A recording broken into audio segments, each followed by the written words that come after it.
Hello guys, দেখো কি রান্না করছি। এই দেখো ছাট,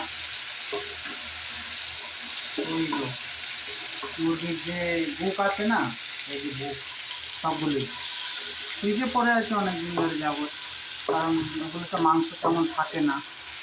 এই দেখো মাংস তেমন থাকে না, তাই কাউকে দেওয়া যায় না।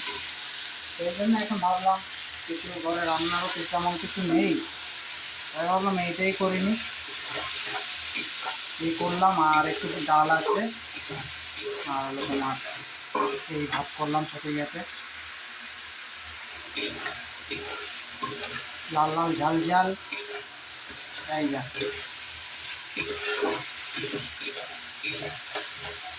আমাকে একটু সাপোর্ট করো দাদারা, দিদিমণিরা, একটু শেয়ার করো, কমেন্ট করে জানাও, ভালো লাগলে সাবস্ক্রাইব করে